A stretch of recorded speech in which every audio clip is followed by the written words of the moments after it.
Welcome, modern day mystics, fellow truth seekers, James and Justin, back again with another reaction video. And in this one, we're going to take a look at a new YouTuber called the Paint Guy.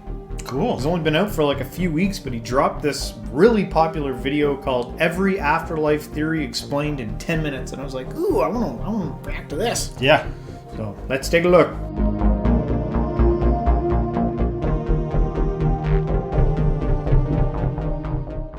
Simulation theory. This idea proposes that our current reality that we experience as humans is actually a simulated, computerized reality in which humans themselves are constructed. Nick Bostrom is a philosopher that gives credence to this idea, arguing that because many technologists and futurologists predict that enormous amounts of computing power will be available in the future, future generations might use this power and technology to run detailed simulations of their ancestors or of people like their ancestors. So therefore, we could be a part of that futuristic simulation right now. Of course, this is only possible if future computing power is capable of producing beings with a consciousness, which most people believe is impossible. Rastafarianism. You know what's funny about that one is just like how many things that emerge in reality that are sort of hilarious. Like, what are we going to call the guy that sends inappropriate messages to young girls?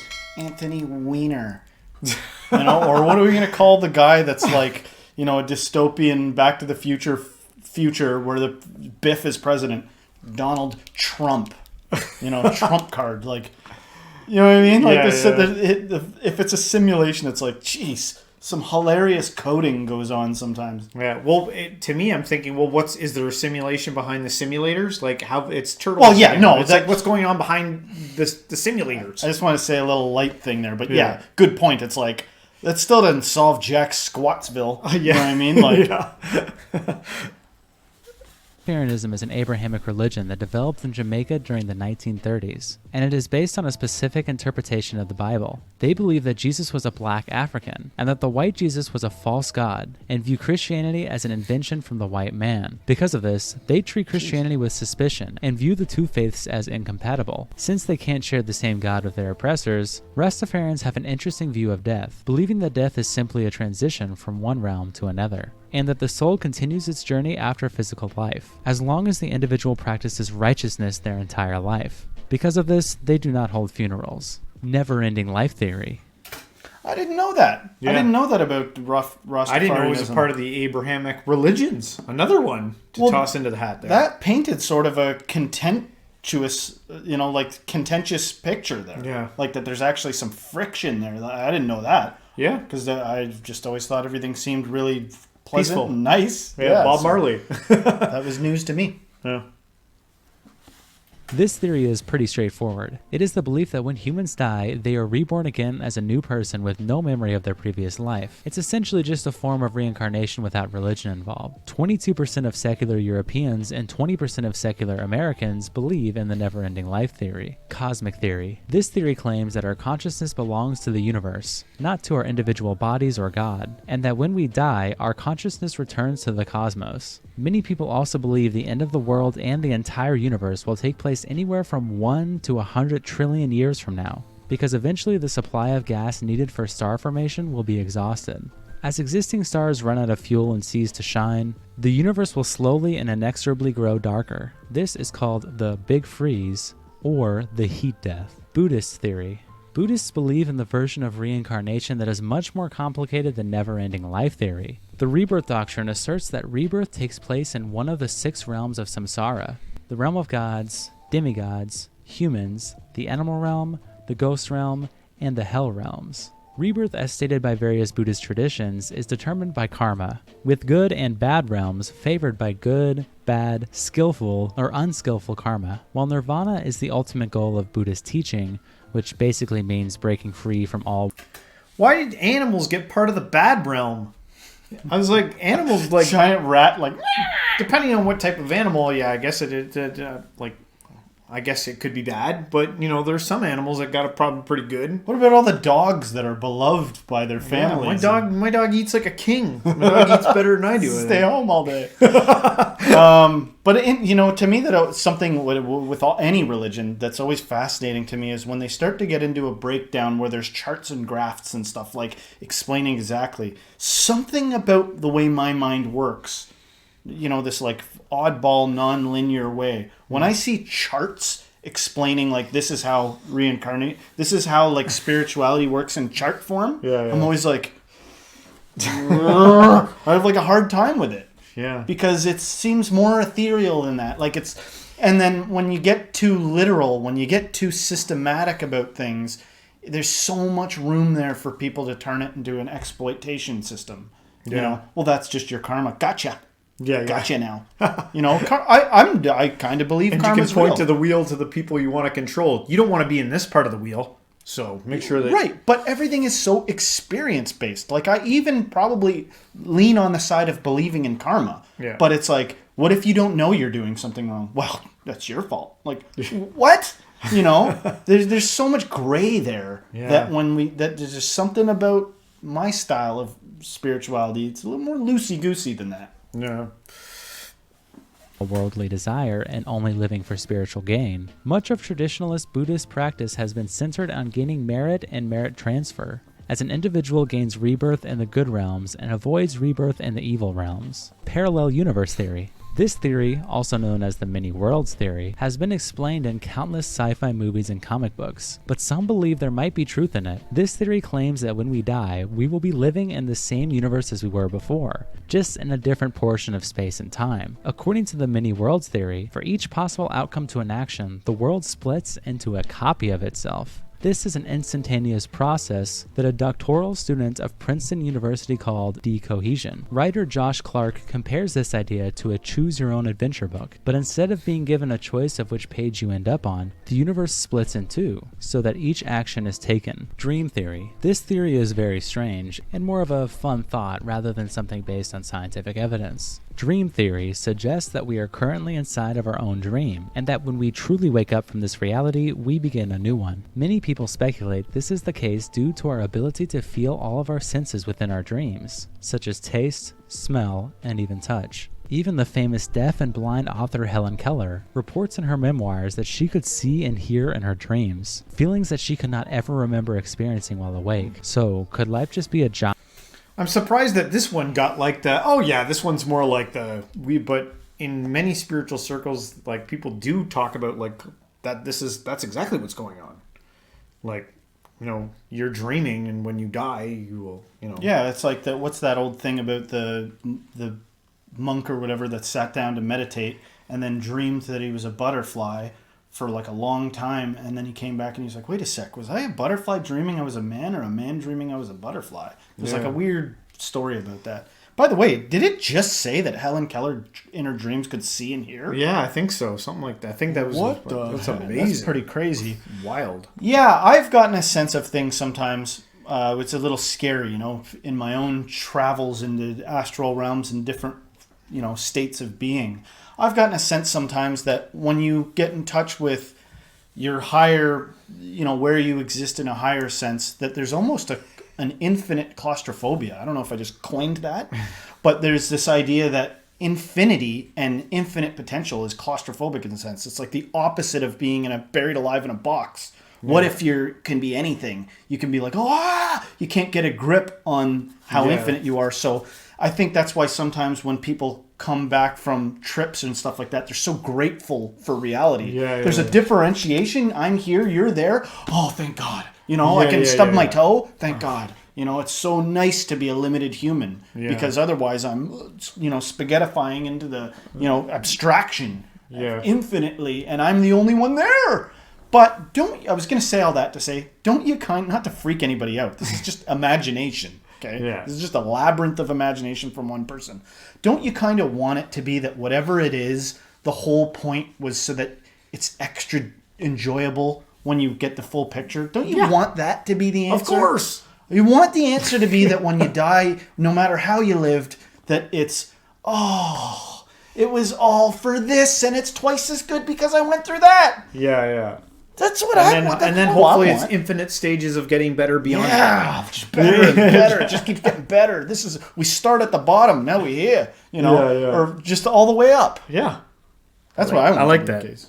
Giant, realistic feeling dream? Perhaps I should make an entire separate video about dreams. Subscribe and comment down below if you would want that. Aztec Theory. The Aztecs had a very interesting and complicated theory surrounding the afterlife, as it separates it into 3 paths. The sun, Mictlan, or Tlalocan, and the way that you die determines which afterlife you end up in. Fallen soldiers or women who died giving birth became hummingbirds that followed the sun. People who died from natural causes would go to Mictlan, which is basically the Aztec version of Satan. Here, dead people would begin their journey through the 9 stages of hell to overcome a variety of obstacles in order to reach the liberation of their soul. And finally, anyone who died drowning in water or from disease went to Tlalocan, who ruled the Aztec version of heaven. Nothingness and uncertain theory. Nothingness theory, otherwise known as eternal oblivion, is the idea that when you die, you lose consciousness. Nothing happens and you are surrounded in darkness. This theory is mostly accepted by atheists, and it presents either a horrifying or comforting conclusion depending on your perspective.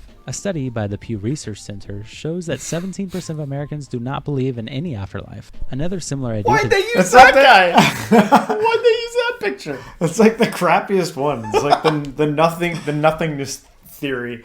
Like you could sweat that and get all nervous about it, but there's nothing there to get nervous about it if that is the case. Yeah, no. To me, that falls into the like, if it's got to be something, rather than being bad news, it's nothing news is like a nice reprieve from hell. Yeah, From the 9 realms of hell escape maze that the Aztecs had. It's just the guy they used was like making like a, kind of like a cheeky smile.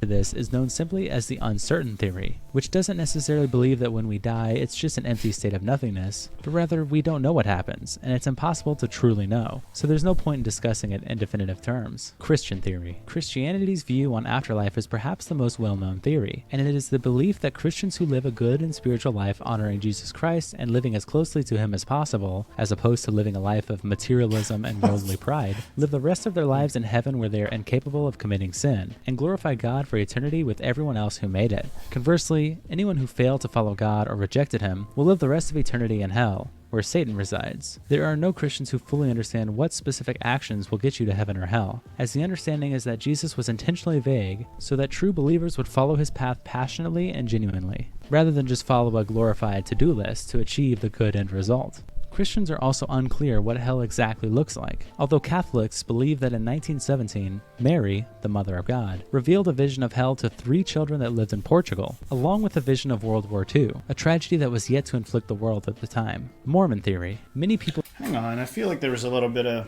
disservice there. For people that are interested in becoming Christians, isn't it believe unto the Lord your God and ye shall be saved? Like, isn't it that if you believe in Jesus, this is what a Christian is, as separated from whatever else. Yeah. Is just a disciple of Jesus, a Christian, is you believe in him. You invite Jesus to But depending on who be you your ask, Lord. it's not just about believing that he existed. When you say believe in, depending on which type of a Christian you talk to, there's many ways you can believe in someone. Part of believing in Jesus might be believing in everything that he was about. Right. And so by really believing him, you do all the things that he talked about and doing Well, them. that's the confusing thing And about so, the Bible is because every now and then it'll say, if you were really of me, you would do what I said. Yeah. But at the same time, aren't there verses that literally just say, all you must do is believe? Hence the part on when Jesus was being crucified. Yeah, but there's the also thief verses next to that him, say faith without works is dead.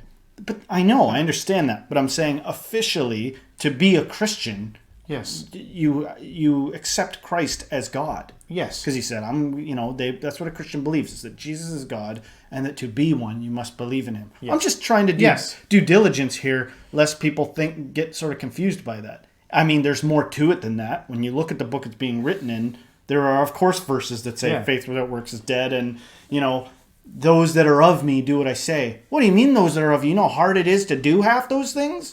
Some of them are like, I've been in arguments before talking about, Jesus said, don't build up your treasures on earth. He said that. He said, build your treasures in heaven, not on earth. What are we doing? All of us care about treasures an awful lot. This is America. You know, this is North America. We are the West, and we care about treasures big time. Yeah. So what's the deal? Yeah. You know, let's just talk about it. And I've been met with astounding scoffing to that. Like, can't even understand what I'm saying. What? I'm like, pretty simple here. You know? And then of course the classic thing where people talk about like, no, Jesus had money. How ironic is it that like America too is also like the Christian, supposed to be a representation of like, you know, the Christian nation. And their savior's a dirty hippie. Yeah. Yes. So who slept in a manger, who was a baby in a manger and then had no pillow to put his head. Isn't there a verse something like that too? Yeah. The Son of Man doesn't even have a place to put his head. Yeah. Yeah. What are we doing here? Yeah. Let's just get real about what the heck we're doing. Let's carry on with the Mormons here. We'll debate whether or not Mormons are a denomination of Christianity. And I'm not against riches, by the way. I like treasures. I'm not against them. Yeah. But I don't walk around saying I am, you know. Or a heresy, with many critics of Mormonism pointing to their views on afterlife as a perfect example that they are being led astray. Mormon death theory starts off similarly to typical Christian thinking, by saying that evil people go to hell and that good people go to heaven. But their view on heaven is more complicated. Heaven is divided by 3 degrees of glory: the celestial, terrestrial, and celestial kingdoms. The highest degree, and by far the most desirable, is the celestial kingdom, where individuals can dwell in the presence of God. Here, they eternally live with God's presence, continue as families, become gods themselves, create other worlds, have spirit children, and increase in power and glory forever. However, some members of the Mormon Church deny that this is part of their teaching, claiming that these views come from misinterpretations of Mormon sermons, leading to a lot of confusion, speculation, and debate as to what they actually believe. Egyptian Pharaoh Theory. Unlike other afterlife theories that believe the soul leaves the body, the ancient Egyptians believed that when they died, their physical body would continue to exist in an afterlife that was very similar to their living world. However, entry into this afterlife was not guaranteed. The dead had to negotiate a dangerous underworld journey and face the final judgment before they were granted access. Egyptian pharaohs believed their death was not permanent, however, and they would return to the world again for a second life. All the Egyptians' tombs were typically decorated with text meant to help guide the deceased soul into the afterlife.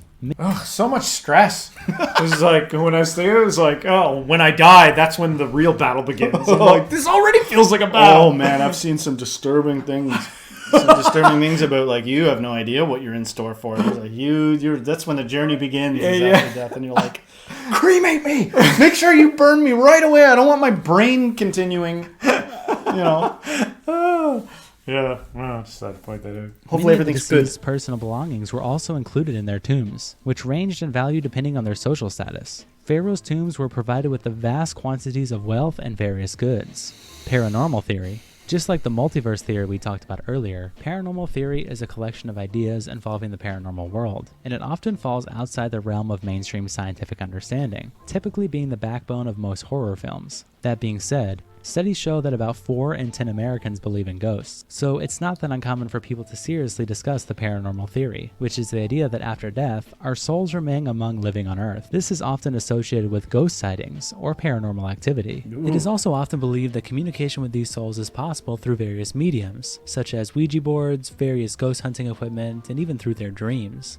Hindu theory. The Hindu theory of death and afterlife has a huge variety of interpretations, so it is a little hard to summarize it in one set ideology. However, there are some common themes and concepts that are widely accepted in Hindu thought. Hindu death theory is extremely similar to Buddhism views, as they agree on karma, dharma, moksha, and reincarnation. However, there are some key differences, such as the fact that Hinduism has its own priests, rituals, and it believes in the caste system. Hindu traditions consider the soul to be an unchanging eternal essence of a living being, and that it is what journeys across reincarnations until it attains self-knowledge, whereas in contrast, Buddhism asserts a rebirth theory without a self. Frozen head theory. Frozen head theory, or the practice of cryogenics on humans, is not a theory that concerns the afterlife, but rather a speculative practice that some believe can avoid death or the afterlife altogether. It is the idea that when we die, we can freeze our body in cryogenic nitrogen chambers, and they will be preserved for the future when advancements in medicines can bring us back to life. Of course, as of January 2022, no one who has ever undergone cryogenics has ever come back to life, and scientific feasibility of successfully reviving a preserved body in the future remains uncertain. However, this hasn't stopped anyone from trying. Reports suggest that around 500 people have been put in cryogenic stasis after legal death, with the majority of them being from the United States.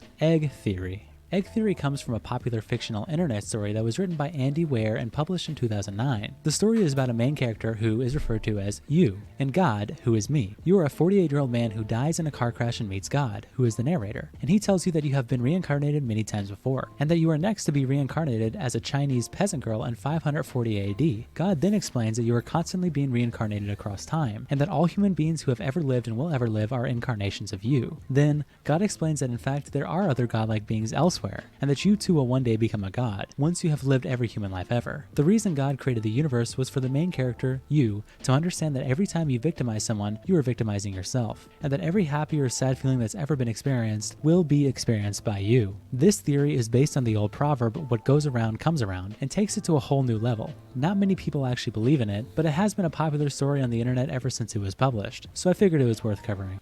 Well, if you had to pick one, which one would you pick? The egg one's not bad. Yeah, I was like a toss up between if I had to pick one, maybe the dream one and the egg one. We're kind of interesting, but good video. Yeah. You know, I'm looking forward to seeing more of what this paint guy has to put out there, because it's good for getting the neurons going.